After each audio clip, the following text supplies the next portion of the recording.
In the last video, we have studied how to measure the distance of planet from Earth. Now here we have to study the measurement of distance of a star from Earth. Now what is the difference between the two? ह्या दोघांमध्ये काय difference असणार या ठिकाणी? महत्त्वाचा difference असा आहे की planets are closer to the earth compared to the star. आपला जो नियरेस्ट स्टार आपला आहे तो सन, आणि तो compared to the planet it is far away from the earth surface. त्यामुळे काय असतं, प्लॅनेटच्या बाबतीमध्ये हा जो अँगल असतो किंवा जो पॅरलेक्स असतो, हा पॅरलेक्स थोडा जास्त असतो. And in case of star as they are far away, ते खूप दूरावर असल्यामुळं त्यांच्या बाबतीत जो पॅरलेक्स असतो किंवा पॅरलेक्स अँगल असतो हा खूपच कमी असतो. आता हे तुम्हाला सुद्धा हे पाहता येईल. तुम्ही जर तुमचं बोट तुमच्या चेहऱ्याच्या जवळ धरायचं आणि कालच्याप्रमाणे त्याचा पॅरलेक्स मोजायचा. म्हणजे काय करायचं, सुरुवातीला आधी एक डोळा बंद करायचा आणि दुसऱ्या डोळ्याने त्याची पोझिशन ऑब्झर्व करायची. नंतर उलटं करायचं, तर पहिला डोळा जो ओपन होता तो क्लोज करायचा आणि क्लोज ओपन करायचा आणि परत त्याची पोझिशन पाहायची. Then in this case we find that there is more parallax, म्हणजे there is more change in its apparent position. But नंतर आता तुम्ही काय करायचं, तोच तुमचा जो ती बोट आहे हे थोडं हाताच्या अंतरावर धरायचं आणि again repeat the same procedure. परत तीच प्रोसिजर रिपीट करायची. तुमच्या असं लक्षात येईल की त्या बोटाचं आपल्या डोळ्यापासून जर अंतर जर वाढवलं तर पॅरलेक्स कमी होतं, म्हणजे there is small change in the apparent position. तेच इथं होतं. ज्यावेळेस काय होतं, स्टार हे प्लॅनेटपेक्षा खूप जास्त अंतरावर असतं. त्यामुळे in that case the parallax or parallax angle for the star is very small compared to that of planet. आणि हा जो अँगल असतो की हा जो पॅरलेक्स किंवा पॅरलेक्स अँगल असतो हा एवढा स्मॉल असतो that we cannot measure it, we cannot determine it. हा झाला पहिला difference, that in case of star the parallax or parallax angle is so small compared to the planet that we cannot measure it. हा झाला first difference. दुसरं काय सांगता येईल आता आपल्या ठिकाणी? आता आपल्याला बघा इथं तुमच्या लक्षात येईल या ठिकाणी हा angle beta is more than angle alpha. कारण काय, प्लॅनेट जवळ आहे या ठिकाणी आणि star is at a large distance. आता आपला हा जर पॅरलेक्स अँगल किंवा हा जर पॅरलेक्स आपल्याला इन्क्रीज करायचा असेल तर आपल्याला दुसरे काय शक्यता आहे, ह्या दोन ज्या ऑब्झर्वेटरीज आहेत ए आणि बी, ह्या दोन ऑब्झर्वेशनमधलं डिस्टन्स वाढवणे हा एक आपल्याकडं काय अल्टरनेटिव्ह, हा एक पर्याय या ठिकाणी. परंतु स्टारच्या बाबतीमध्ये तुम्ही अर्थवरचे किती जरी जास्त अंतरावरचे पॉईंट्स घेतले, if you take a too distant point, अतिशय दूरवरचे, even though this parallax is so small that we cannot measure. That means for star it is not possible to measure the parallax by taking 2 points on the earth surface. ते शक्य नाही या ठिकाणी. म्हणून आपल्याकडे दुसरा पर्याय काय, ह्या फिगर बीमध्ये सांगितलं त्याप्रमाणे आपला दुसरा पर्याय. लक्षात घ्या काय महत्त्वाचा पॉईंट आहे, seeing the distance of stars from the earth surface is very large and therefore we cannot measure the parallax or this parallax angle from any two distant point किती अंतर वाढवलं तरी from earth surface. So what is alternative इथं आपण बघू काय. So before this to study the second figure let us study some definitions. आपण काय या ठिकाणी आपण आता डेफिनेशन्स बघू या ठिकाणी. बघा what is our first definition.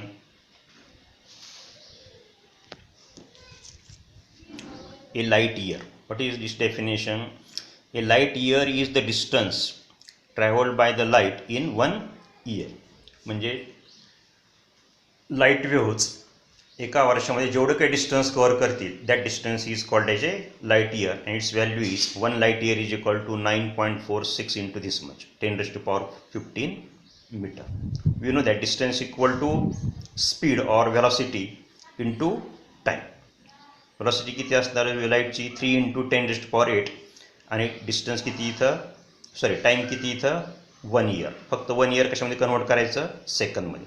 So this gives the 1 light year equal to this much. Now the second definition is the astronomical unit is the mean distance between the centre of the earth and the centre of the sun. इथं कोणता शब्द आला आहे, मीन. आता मागच्या standard तुम्ही बघितलं Kepler's laws. काय म्हणतो Kepler's law, that the planets revolve around the sun in elliptical orbit like this. त्यामुळे ह्या जो प्लॅनेट्स असतं ह्या प्लॅनेटचं डिस्टन्स काही वेळेस सूर्यापासून जास्त असतं आणि काही वेळेस का असतं कमी असतं या ठिकाणी. That means the distance of a planet from the sun it changes. Therefore, we find here the mean distance, average distance. So, this mean distance between the center of the earth and the center of the sun is called as 1 astronomical units, and its value is this much. Now, the next definition is parsec. What is its this definition is this distance from where 1 astronomical unit subtends an angle of 1 second. मग काय definition आहे 1 parsec is a distance from where 1 astronomical unit subtends an angle of 1 second. आता हे काय आपण बघूया ह्या फिगरमध्ये बघू आपण या ठिकाणी. Now here this is a sun, this is the earth, and distance between sun and earth is 1 astronomical unit. So this distance SE is equal to 1 astronomical unit. Now suppose this is another star. Now this distance here, this distance is such that this arc, what is the length of this arc? 1 astronomical unit. It subtend, so it makes an angle of 1 second at this star. So this distance here is such that this arc of length 1 astronomical unit makes an angle of 1 second. So in that case this distance is called as 1 parsec. आता तुमच्या ह्या फिगरमध्ये तुमच्या लक्षात आलं या ठिकाणी की distance वाढलं अँगल कमी होतो, डिस्टन्स कमी झालं अँगल वाढतो. So this distance is such that this angle is exactly equal to 1 second. So such this distance is called as 1 parsec. Now in this figure, again from this figure what we observe, we know that angle is equal to arc upon radius. Here arc is 1 astronomical unit and this distance is r. So here angle is equal to arc upon radius. Note down here angle must be expressed in radian, and therefore we can write r इकडे जाणार r equal to काय येणार 1 astronomical unit upon this angle. And after simplification 1 parsec equal to this much. So this is the 1 parsec distance. लक्षात घ्या ह्याच्यावर हां आता इथं आपण येऊ ह्या ठिकाणी. तर मग ह्या बाबतीत काय केलं जातं, how this parallax or parallax angle is measured in case of star. Instead of taking 2 positions on the earth surface, here 2 positions, we take 1 position on this orbit of the earth's orbit. ह्याच्यावरची आपण एक अशी position घेतो. For that position, this distance between the sun and earth is 1 astronomical unit, and then from that position we observe the star.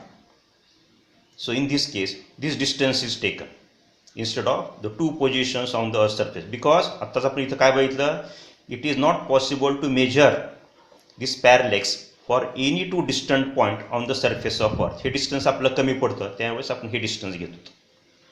And from this position of earth we observe the star. So this is the method to measure the distance of a star. आता आपण काल मागच्या व्हिडिओपासून आपण पॅरलेक्सचा अभ्यास करतो. तर ह्या पॅरलेक्सवर तुम्हाला काय काय एक्झाम्पल्स येऊ शकतील.